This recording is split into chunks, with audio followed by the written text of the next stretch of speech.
नमस्कार, सुस्वागतम. कसे आहात सगळे? मजेत ना? आणि आपला नेहमीचा आपुलकीचा प्रश्न काय आहे आजी? हसताय ना? हसायलाच पाहिजे, कारण घेऊन आलं परत एकदा आपल्या हक्काचा आपला लाडका कार्यक्रम, ज्याचं नाव आहे चला हवा येऊ द्या महाराष्ट्र दौरा.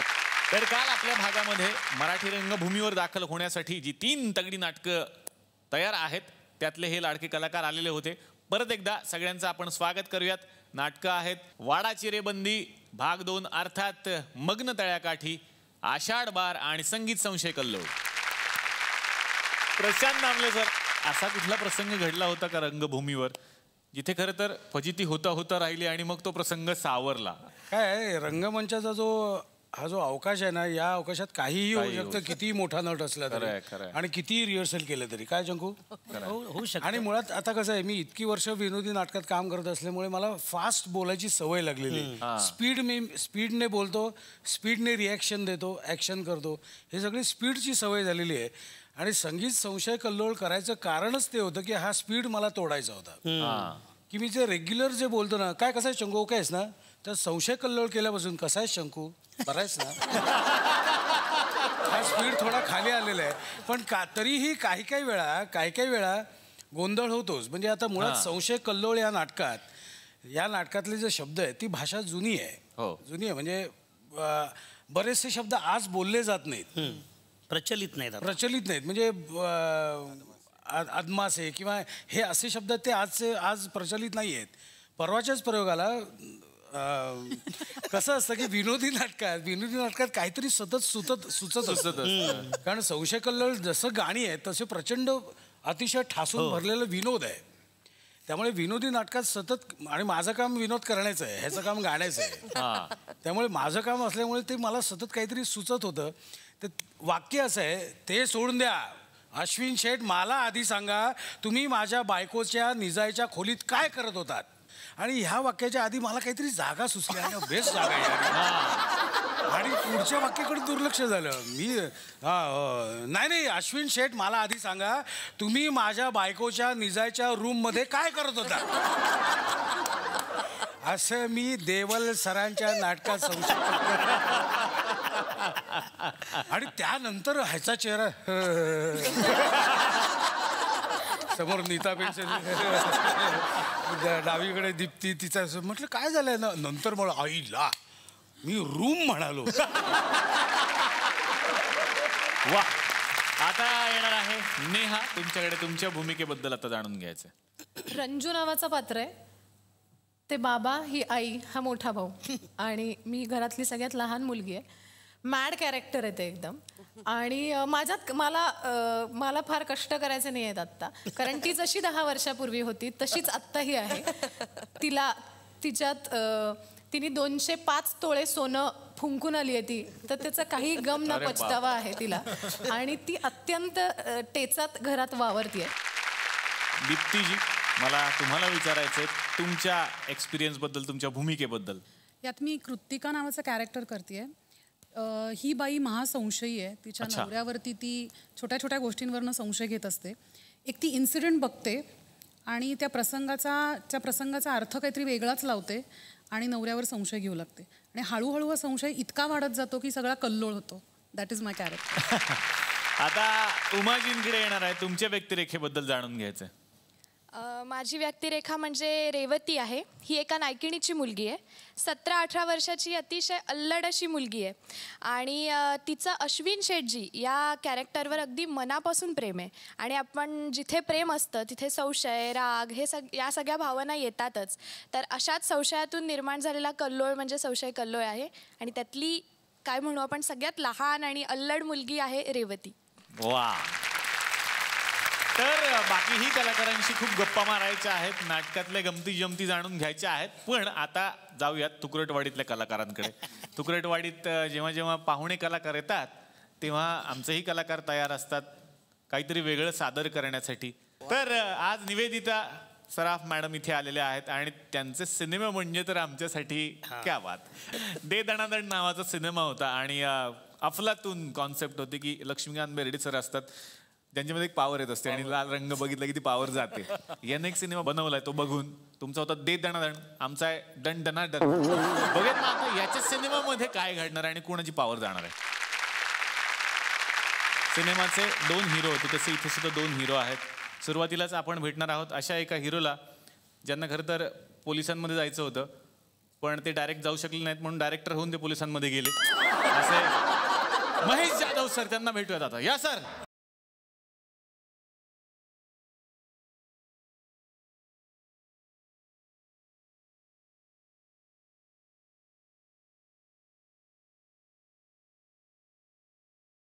ओहो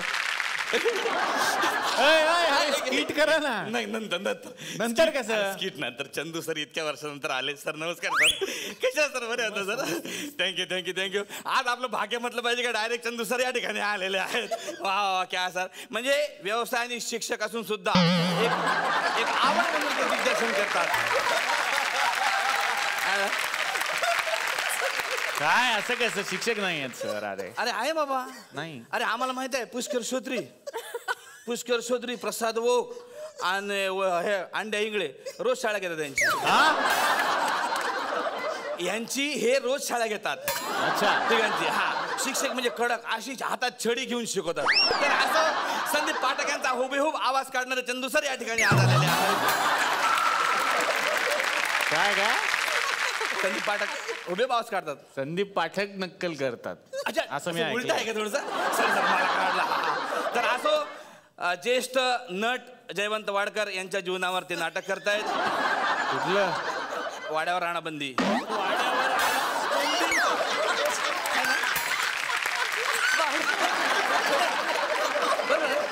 वाडाची रे बंदी. अच्छा वाड्याची ते म्हणजे असं काय नाही. साक्षात वैभव मांगले सर. क्या बात है. तुमचं ते सिरियल ते क्या बात है. ते हे काय सिरियल करते सर. माहित नाही ते पाहिलं.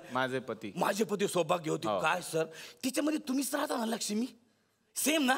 नाही सर मी ओळखलं पण मला थोडंसं वाईट वाटलं सर तुमच्याबद्दल. का? त्या सिरियल मध्ये जे 2 लोक राहतात म्हणजे अशोक शिंदे आणि रमेश भाटकर सर हे तुमच्या मागे राहतात. हो. हा माझं काय म्हणणं आहे तुम्हाला अजिबात घाबरायचं कारण नाही आहे. तुम्ही घाबरण्याचा उत्तम अभिनय केला त्याच्यामध्ये पण तुम्ही घाबरू नका सर. अजिबात घाबरू नका. ते तुमच्या केसाला पण धक्का लागू शकत नाही.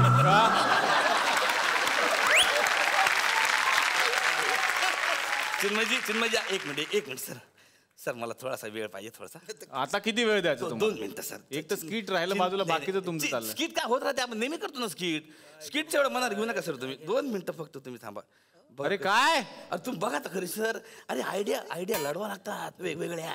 अरे विचारा त्यांना आधी. नाही सर अरे माझे मित्र आहेत ते. हे काय असं ते कॅमेरा घ्या. 2 मिनिटं सर. 2 मिनिटं. मुचे होतो ना तुला जशी मुचे असणारे चिन्मय मांडलेकर या ठिकाणी आलेले हा. तर इतके मोठे आता सर ते आपले मन आपल्याला चेंज करायला लागेल. मुचे होतो ना तुला जयसी नाही तर मुचे होतो मांडले लाल जयसी हो. काय घाणेरडे पंच मारताय तुम्ही असले आणि नसलेल्या गोष्टीवर कसले पंच मारताय? नसलेल्या पंच मारता म्हणजे काय इतक्या वेळा येऊन गेले असलेल्या गोष्टी सगळ्या संपल्या. कुठून काढणार आहे पंच माणूस? म्हणून मिशीवर पंच. मग काय मिशी लावून तयार करून आणली त्यांच्यासाठी पंच. काय करणार काय आम्ही कुठून आणणार कुठून आहे पंच? तर तुम्ही सर प्रत्येक वेळेस काहीतरी नवीन काहीतरी करा ना. काय करायचं त्यांनी नवीन? तुम्ही काय करा ना 2-4 लफडे तरी करा. म्हणजे आम्हाला कसं तेवढं सांगणार चिन्ह मांडलेकरांचे लफडेबाज असलेले प्रसिद्ध असलेले असं काहीतरी आम्ही म्हणू. तुमच्या पंचसाठी त्यांनी काही करायचं? अरे मग काय आम्ही करत नाही काय. प्रत्येक वेळेस आम्ही त्यांच्यासाठी एवढे पंच काढतो. सर तुम्ही काहीतरी नवीन लफडा करा आणि लगेच असं नवीन पंच काढतो. असं चिन्ह मांडलेकर सर ठिकाणी आलेलं जोरदार टाळा त्यांच्यासाठी वाजायला पाहिजे. माय गॉड मला टाकलू हायवानला पकडला पाहिजे. टाकलू हायवान.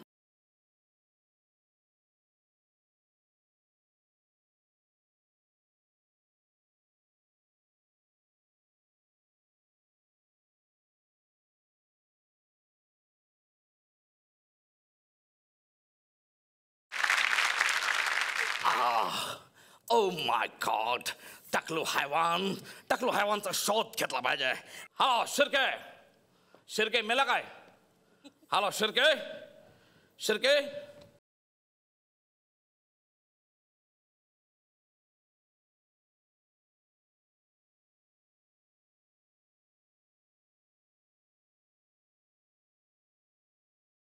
बाहेर या. बाहेर काय या बाहेर या, माझा पटकन. नंबर आधी आहे. अरे माझा नंबर आला, बादली आठवली बघा, बादली आठवली बघा. हा बघा. बाहेर या, बाहेर या. बाहेर या, बाहेर या, पटकन बाहेर. बाहेर या, गोळी घालीत नाही तर बाहेर या.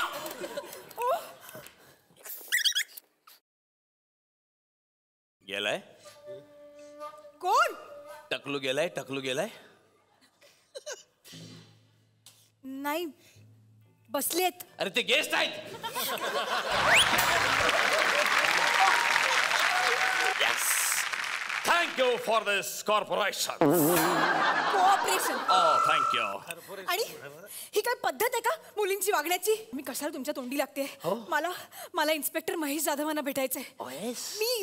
मी पत्रकार आहे. त्यांच्याकडे माझं खूप महत्वाचं काम आहे. यु नो ते खूप फेमस आहेत, इन्स्पेक्टर महेश जाधव. ओके. जाऊ दे, मी त्यांच्या ऑफिसमध्ये जाऊन त्यांना भेटते. एस पोलीस स्टेशन मध्ये गेलं पाहिजे.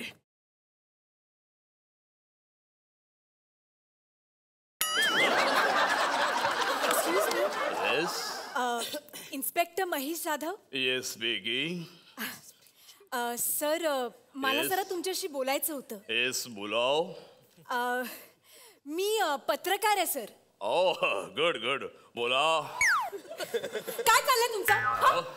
ह्याच माझ्याकडे पाठ करून माझ्याशी बोलणार असाल ना तर हा मी पत्रकारांचा अपमान समजते. मी चालली आहे.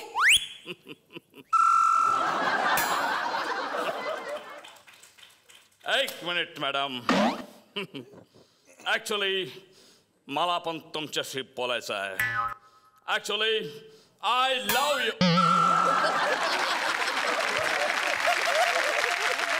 शान मारण्यात निघून गेलाय अर्ध्या. Madam please I want to talk with you. भेटूयात भाऊ लक्षाला.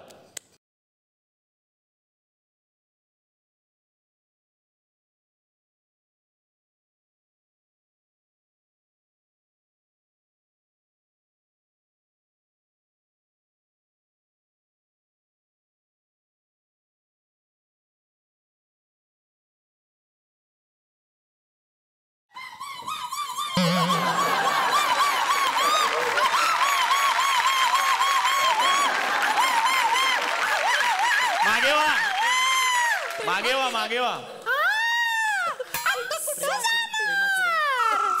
मला बी न्या गे तुमच्या संग. Double seat. तुम्ही माझे अंकुश आणि मी तुमचा सुनील बर्वे. अगं सुनील बर्वे नाही, ती मुक्ता बर्वे. हाय ना मी मुक्ता बर्वे. तू मुक्ता बर्वे? तो प्रसाद बर्वे तरी बरा दिसतो. कोण येऊ? तुला प्रसाद बर्वे माहित नाही? नाही. तो टेरी बिअर सारखा दिसतो ना तो. या माणसाचं मला विशेषच वाटतं. हा एवढा मऊ कसा काय? आपण हापूस खातो तो कापूस खात असेल.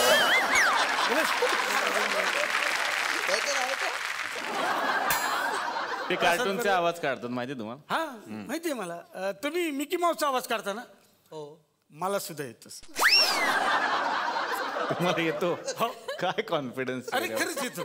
मी दाखवू का काढून? हा दाखवा. काय का?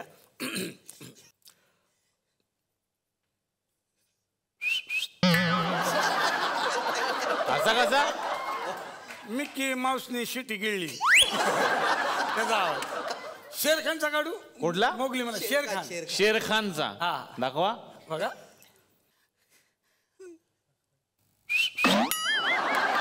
असं कसा? शेर खानने मिकी माऊस गिळलाय.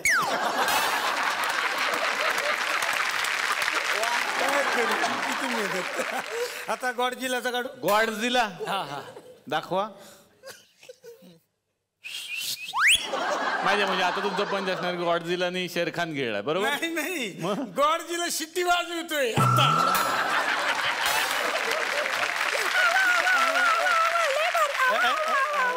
मला न्या की आता तुमच्या सोबत. नाही नाही ते शक्य नाही. महेश येईल एवढ्यात. महेश? मग महेश काळे? मग राहुल देशपांडे आता लय मस्त मारामारी हो ना. मारामारी? गाण्याची गाणी. अगं दोघं गातात त्याला म्हणतात जुगलबंदी मुंगल. जुगलबंदी मुंगल काय? जुगलबंदी. जुगलबंदी. हा राहुल सर आले. राहुल सर मी तुम्हाला आयटम बघायचं आहे? हा आयटम कसला? तुझं काय आयटम म्हणजे दाखवा दाखवा. ऐका sir.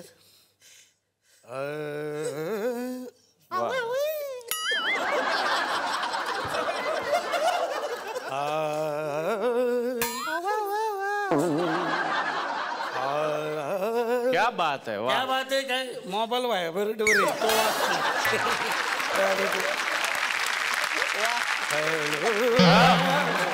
Hello sir. Hello sir.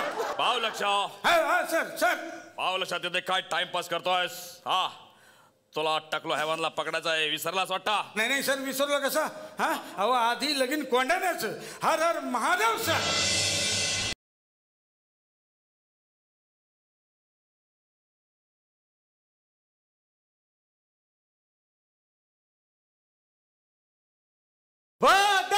बापाचाही मुलगा हाजीर हो.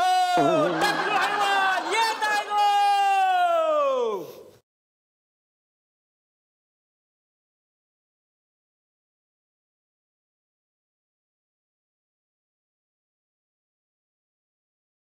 हे मांजर भाऊ.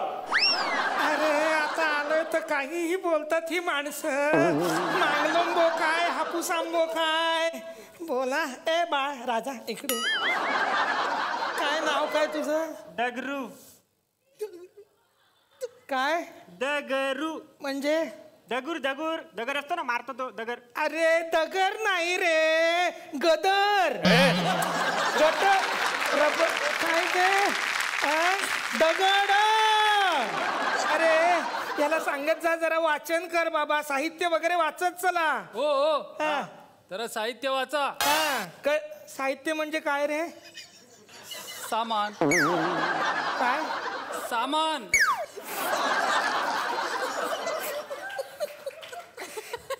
एकदा ऑडिशन का नाही घेत रे ह्या माणसांची तुम्ही. कुठल्या डिपार्टमेंट मधनं आहेस. जेवण घेऊन आलोय. अरे जेवण घेऊन आलेल्या माणसाला कसा उभा करतोस रे साबळे. काहीतरी लाज बाळगा रे. काहीतरी लाज. बरं निरोप काय आहे. मिनी चौथा जेलो होतो. मिनी चौथा. हा कोण मिनी. मिनी मिनी मिनी चौथा. मिनी चौथा. अरे का डोक्याची वाट लावता रे.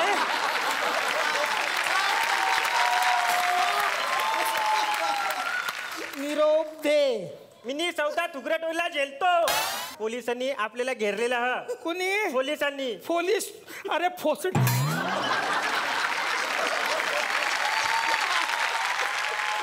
आपल्याला ताबडतोब पावलं उचलायला हवीत. म्हणजे हा काहीतरी करायला हवं. तातडीने आपल्याला काय करूया. आता पलाचा हा. काय करायचा हा. पलाचा हा म्हणजे उठानी पलत सुटा. अरे बापरे. एक काम कर इथे सुरुंग लाव आणि चला पलत सुटा. पलत सुटा. पलत सुटा.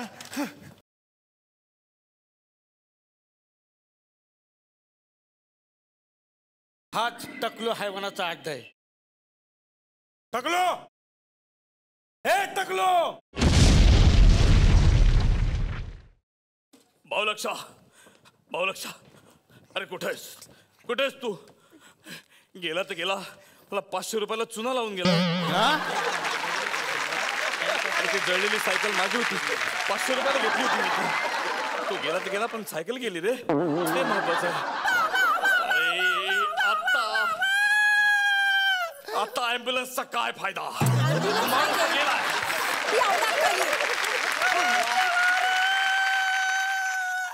माझा पोलीसवाला गेला रे. मी म्हणली होती. मी पण येते बरोबर. पण तेच म्हणलं ना काय. बरं झालं नाही गेली. मला नाही वाटत तो गेलाय. मला अजूनही वाटतं तो येईल. कुठून तरी नक्की येईल. हर हर महादेव.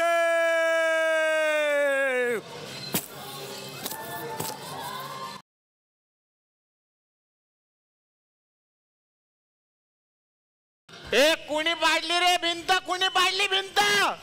त्याला तिकडे येऊन नसाला फोकलून काढायला पाहिजे. कुणी पाडली भिंत. नाही नाही मी नाही. मी नाही. मी नाही. बाळक्षा म्हणजे म्हणजे खरंच तुझी पॉवर परत आली आहे. आता माझ्यात पॉवर आली, पॉवर. दाखवतो पॉवर, दाखवतो बघा.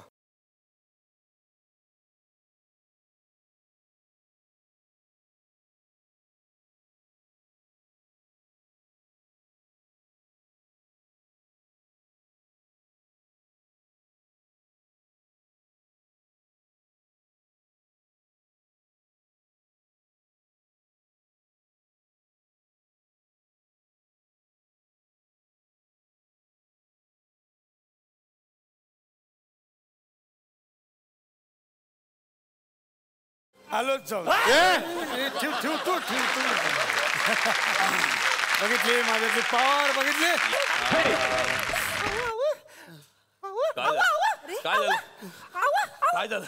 काय झालं पडलं का असं? काय झालं?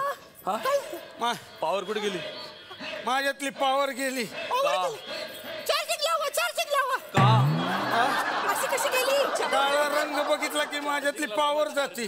ओ माय गॉड, काळा रंग बघितला की तुझ्यातली पॉवर जाते. ओ माय गॉड, मग आवडा का? पांढरा रुमाल बांधा तोंडावर. चल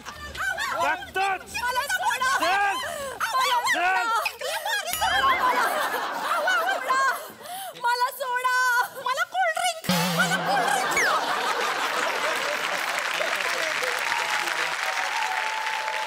अरे काय आहे तुमचे विनोद? जाऊ दे, त्याला घाबरव, जाऊ दे.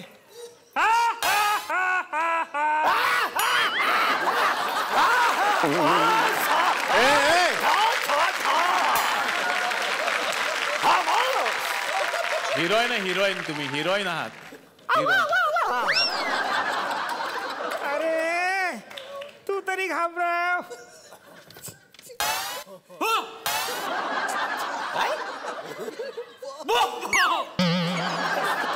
अरे घाबरवतोय, हसतो कशाला? हसतोय का? घाबरवतोय ना.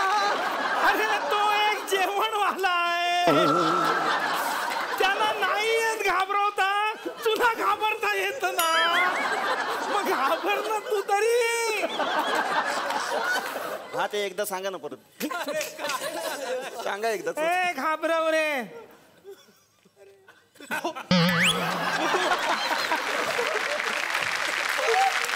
हा असं घाबरवणार असेल तर मला नाही येत घाबरता. तिला राहू दे, तिच्यात बाय डिफॉल्ट प्रॉब्लेम आहे. हिला टकलं करा. करा. नाही प्लीज नको. मला कोणीतरी वाचवा. मला आता माझ्यात पॉवर आली, टकलो हेवान. याला गोळ्या घाला, त्या बाजूला जा कोपऱ्यात. तिकडे उभा राहा तुझ्या जागेवर. घ्या रे बंदूक, घ्या, काढा, घाला याला गोळ्या.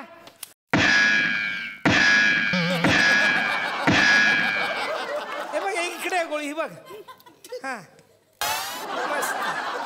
ही बघ एक इकडे, ही बघ. हा ही पण घे. हा मस्त. असं काय लागतं? ते शेवटचे 3 डास होते. टकलो हैवान, आता तू गेलास. काय गोष्टी दाखवल्यावर घाबरतो काय? डोळे बंद कर. भाऊ हा बघ फोटो काढतो. भाऊ डोळे बंद कर. चिकटपट्टी बघ रे काळी. मी नाही बघणार. भाऊ कंगवा बघ रे काळा. नाही बघणार. भाऊ बघ. अरे भाऊ, केस फार विस्कटलेत, जरा विंचरून घेतोस का? हो रे. आता गेला. आता तुमचं काय रे? हा अरे पळा, याच्या भरोशावर नका राहू. अरे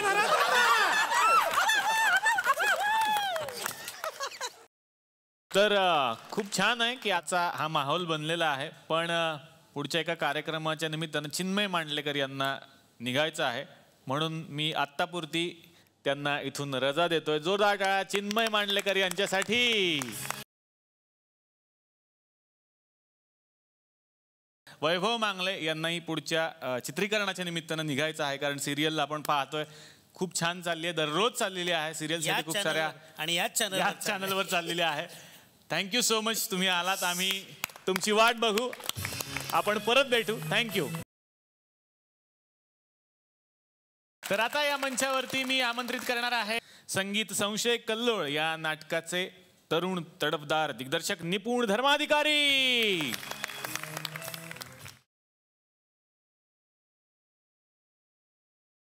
निपुण, तुमचं स्वागत. आणि मी असं ऐकलंय फोर्ब्स हे जागतिक दर्जाचं जे मॅगझिन आहे त्या मॅगझिनने एक सर्वे केला होता आणि त्यामध्ये 30 वर्षाच्या आतले संपूर्ण आशियातले जे उल्लेखनीय कामगिरी करणारे त्यांच्या क्षेत्रातले तरुण आहेत त्यांची 30 लोकांची यादी जाहीर केली आणि त्यामध्ये तुमचं नाव आहे. संगीत नाटक तुम्ही घेऊन आलाय रसिक प्रेक्षकांच्या भेटीला, काय सांगाल? प्रशांत दामले, राहुल देशपांडे असे आपसूक एका नाटकात मिळत आहेत. मग ते असं पॅकेज असं कोणीतरी प्रेझेंट करते आणि घेणारच काय गिफ्ट हवंय असं केल्यासारखं होतं. जे नाही काय काही म्हणायचं कारणच नव्हतं. ते केलं आणि आता ते त्याचे खूप चांगले चाललेत प्रयोग. हा माझ्यासाठी खूप वेगळा अनुभव आहे. वा वा. आणि आता आपण पाहणार आहोत संगीत संशय कल्लोळ या नाटकातला एक प्रसंग. डोळे जुळले, नाक जुळलं, वर्ण जुळला, हसतो परनार विषाचा प्याला तू लागू नको दादा. वैशाख, हा कोण रे आमच्याकडे बघतो, नाचतो, गुणगुणतो, पुन्हा पाहतो, पुन्हा नाचतो? कोणीतरी वेडाय झालं. या अशा वेडांना रस्त्याने फिरू देतात ना, हे काही चांगलं नाही. चला निघूया आपण.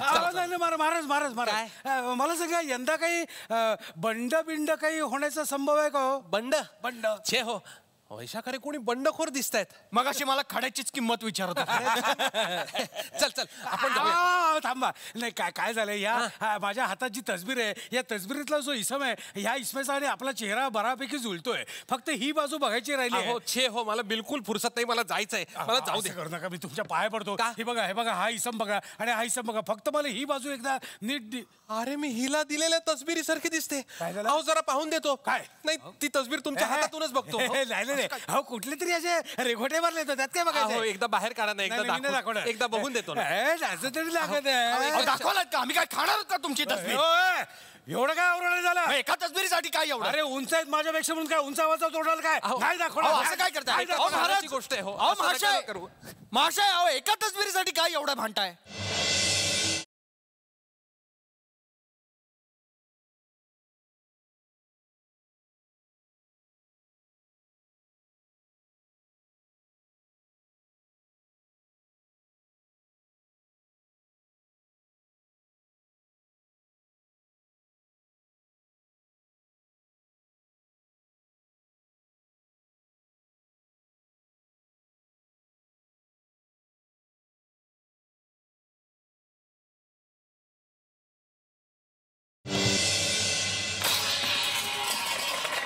बापरे, काय ग? काय अरे अगं, अरे अरे अरे हळूहळू बस बस बस बस बस. बरं तर बरं मी होतो, नाहीतर कपाळ मोक्षच झाला असता. काय होतंय तुला? अगं बाई, अगे हे बसून काय करतायत? अगो बाई, तो त्यांच्या खांद्यावर हात कुणाचा? काय बाई, हे पुरुष निलाजरे तरी घर दिवसा वाटेवर घरासमोर. अगं काय ग, काय घाम मानायचा का काय? देवा, हे पाण्यापेक्षा मला आंधळी का नाही केलीस? बिछाण्यात झोपताना कधी माझे पाय उघडे पडले तर ते सुद्धा कधी दुलईनं झाकले नाहीत. आणि या सटवीचा घाम पुसायला, तिचं ओझं अंगावर घ्यायला लाज नाही वाटत? अगं ठीकच आहे, घरचीच ते मिठवणी आणि बाहेरचीच ते मिठ्ठा पाणी. काय ग, कोण तू? काय हवंय तुला? म्हणजे काय नाव काय तुझं? कुठे राहतेस? माझं घर ते तिकडे मंगळवाड्यात. मी मघा नायकिणीची मुलगी रेवती. असं होय, बर. अहो, आज सोमवार म्हणून सकाळीच अंग धुतलं, कार्तिकनाथाला गेले, दर्शन घेतलं आणि परतत होते. हो बर बर. त्यात आज हे सकाळचं ऊन दुपार सारखंच पडलंय नाही का? अचानक भोवळच आली. हो ना. पण आपण जवळ होतात म्हणून बरं झालं. अशा प्रसंगी मी असतो. आता येणाऱ्या पुढच्या नाटकाकडे. नाटकाचं नाव आहे आषाढ बार आणि त्या निमित्तानं आपल्याकडे यातले हे सगळे तरुण कलाकार आलेले आहेत, तरुणी आलेले आहेत. प्रसाद, तुला विचारायचंय काय आहे नक्की नाटक? जे कुणी प्यायलेले असतील तर त्यांची झिंग उतरवेल ह्याची हमखास गॅरंटी असलेलं नाटक म्हणजे आषाढ बार. अच्छा. आणि मुळात एक्सपेरिमेंटल नाटक म्हणजे काहीतरी जडच असलं पाहिजे, प्रायोगिक नाटक हे जडच असलं पाहिजे, ही व्याख्या कदाचित चंदू सरांनी बदलली असं मला वाटतं. एक अवघड नाटक, एक अत्यंत अवघड भाषा असलेलं, एक वेगळी शैली मकरंद साठेंची जी आहे, ज्यांनी मकरंद साठेंना वाचलं त्यांना तर नक्कीच कल्पना असेल त्याची, ती वेगळी शैली, पण तरीही आमच्यासारख्या कलावंतांकडनं अत्यंत सोप्या पद्धतीने ती उलगडून सगळ्यांना कळेल असं नाटक म्हणजे आषाढ बार आहे. वा. सुव्रतकडे आता येणार आहेत. नाटकात काय भूमिका आहे? नाटकात माझी या नाटकात 4 विविध काळात असलेले नाटककार एकत्र बसून दारू पितात अशी या नाटकाची मांडणी आहे.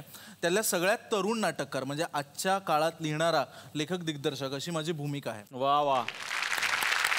आता येणार आहे आशिष तुमच्याकडे. नाटकाबद्दल तर विचारायचंच आहे, पण त्यांची एक वेगळी ओळख मी अशी ऐकलेली आहे, ते सगळ्यांना मला सांगायचं आहे की तुम्ही बॉलिवूडच्या कलाकारांना सध्या ट्रेनिंग देताय. हो. म्हणजे मी ऐकलंय ते बरोबर असावं कदाचित की नरगिस फाकरी किंवा नरगिस फाकरी, इम्रान हाशमी, प्राची देसाई, गौतम गुलाटी, करणवीर शर्मा, मनजोत सिंग, परत आता गुरमीत चौधरी, या सगळ्या लोकांना, लारा दत्ता, कुणाल राय कपूर. मी आता अझर नुकताच सिनेमा येतोय 13 मेला प्रदर्शित होतोय, सगळ्यांनी बघावाच अशी माझी विनंती आहे. नाटकातल्या भूमिकेबद्दल विचारायचं.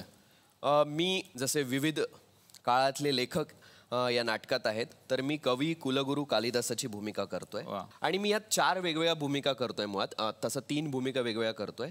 कवी कुलगुरू कालिदास, परत मोहन राकेशांच्या नाटकातला आषाढ का एक दिन मधला कालिदास, आणि कालिदासांनी जे शाकुंतल नाटक लिहिलंय त्यातलं दुष्यंत हे पात्र मी या नाटकात वठवतोय. असे 3 पात्र मी करतोय मुळात. अभिनेत्री पूर्वी भावेकडे मला यायचंय, तुझ्या भूमिकेबद्दल जाणून घ्यायचंय. जसं की यांनी सांगितलं 4 महत्त्वाचे लेखक आहेत, त्यातला सुव्रत हा आजच्या काळातला एक अतिशय इंटेन्स आणि अतिशय इंटेलिजंट असा लेखक आहे आणि त्याच्या प्रेमामध्ये पूर्णपणे बुडालेली आणि त्याच्याशी लग्न करणारी खूप श्रीमंत घरातनं आलेली, पण तो मात्र मूळचा अत्यंत बेताच्या परिस्थितीतला असा लेखक आहे. त्यामुळे आपल्या सर्व ताकदीनिशी म्हणजे अगदी आपली सगळी संपत्ती ओवाळून टाकून सुद्धा त्याच्यावरती प्रेम करणारी अशी ही मुलगी आहे. वा. कल्याणीमुळे तुमच्याकडे येणार आहे, तुमची भूमिका काय आहे हे जाणून घ्यायचं. ह्या नाटकामध्ये मोहन राकेश, शूद्रक, कवी कुलगुरू कालिदास आणि आत्ताचा एक लेखक दिग्दर्शक सिद्धार्थ असे 4 जण आहेत. त्यातील कालिदासाच्या आयुष्यात खरोखर असलेली मल्लिका नावाची त्याची प्रेयसी आणि मोहन राकेशांचं जे नाटक आहे आषाढ का एक दिन, त्यामध्ये या दोघांच्या आयुष्यातले जे प्रसंग आहेत तर ती मल्लिका मी याच्यात साकारते, प्लस शाकुंतलमधली एक सखीसुद्धा आहे. आणि ह्यातली मजा म्हणजे अशी की ती कालिदासाची प्रेरणा होती. तिथे असताना तो तिच्याबरोबर संवाद करत, तिच्याबरोबर जेव्हा संपूर्ण पर्वतरांगांवर इकडे तिकडे फिरायचा, तेव्हा त्यांनी लिहिलेली ती नाटकं आहेत, ती ही मल्लिका आहे. वा. प्रज्ञाजी, तुमच्या भूमिकेबद्दल जाणून घेऊयात. मी यात नटीची भूमिका करते आणि खरं नाटक सुरूच होतं, सूत्रधार जो प्रसाद करतोय आणि माझ्यापासनं, आणि यात मी 4 भूमिका करते. नटी मधली शकुंतला, अंबिका म्हणजे मल्लिकाची आई हिंदीतनं, आणि अजून वेट्रेस निवेदिता आणि निवेदिता अजून एक म्हणजे जो सूरतच्या नाटकातली एक नायिका. म्हणजे तर for me it is a lifetime role मी आत्तापर्यंत जो केला, आणि मी खूप आभारी आहे त्यांची, अँड थँक्यू व्हेरी मच. वा.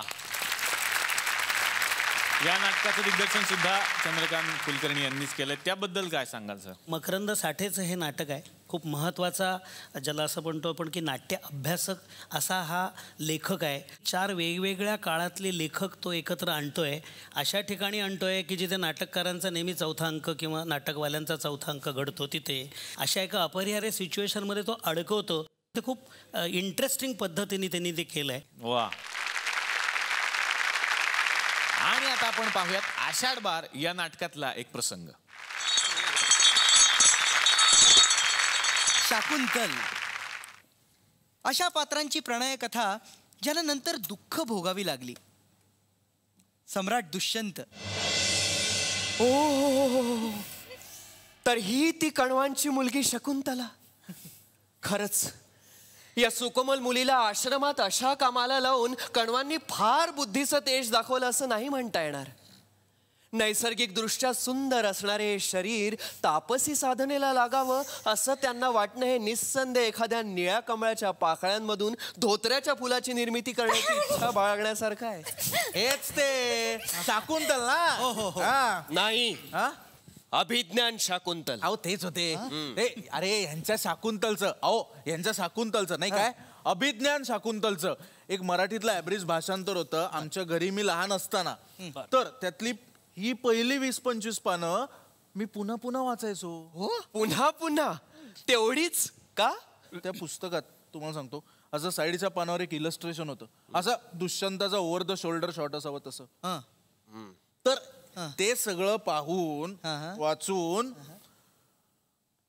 मी वयात आलो. कवी कुलगुरू कालिदासांशी ओळख व्हावी ती अशी.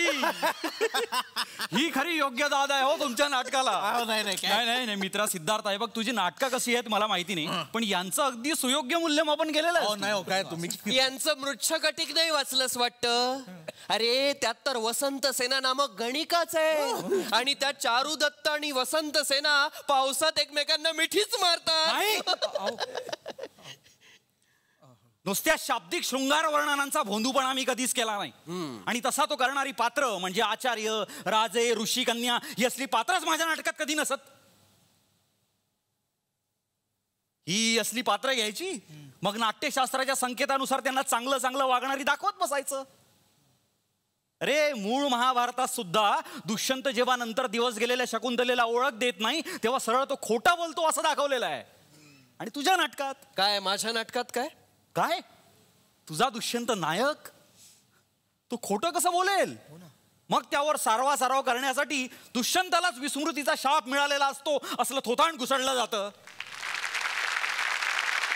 आता या मंचावरती मी आमंत्रित करणार आहे नाटक आषाढ बारचे निर्माते आणि आविष्कार या संस्थेचे सर्वेसर्वा असणारे निर्माते अरुण काकडे यांना.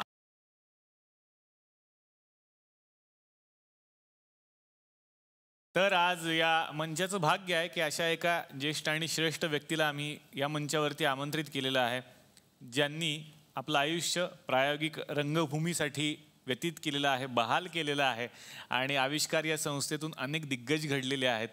काय सांगाल या सगळ्या प्रवासाबद्दल? पहिल्यांदा मी झी मराठीचे आणि आपल्या युनिटचे मनापासून आभार मानतो, कारण आज पहिल्यांदाच या मंचावरती प्रायोगिक नाटकाला तुम्ही उजळून टाकलेला आहे. जवळजवळ 46 वर्ष एकमेव संस्था महाराष्ट्रातली आहे, इतक्या सातत्यानं काम करते आहे. 6 दशकाहून अधिक मी रंगभूमीवरती नाट्य निर्माण करतो आहे. 3 संस्था झाल्या, रंगायन आहे, आविष्कार आहे आणि या 6 दशकाच्या वर जे कार्य केलेलं आहे ते मराठी रंगभूमीच्या इतिहासात कुणीही केलेलं नाही. हे म्हणजे मी श्रेष्ठपणे सांगतोय. काकांविषयी काकांनी बोलू नये, आपणच बोलावं की काकांना असा खूप प्रयत्न आम्हीच लोकांनी केला. अगदी दीपक राजाध्यक्ष असेल, आपला रवी असेल किंवा मामा असेल प्रदीप मुळे, की तुम्ही येऊ नका, आता तुम्ही थांबा, आम्ही करतो, तुमच्या पुढची जी पिढी असेल ती करतो.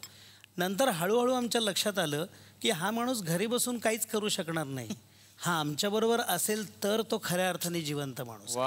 खऱ्या अर्थाने तो रंगभूमीचा प्रवासी आहे आणि त्याला त्याच्यापासून थांबवायचं नाही आहे. वा थँक्यू सर.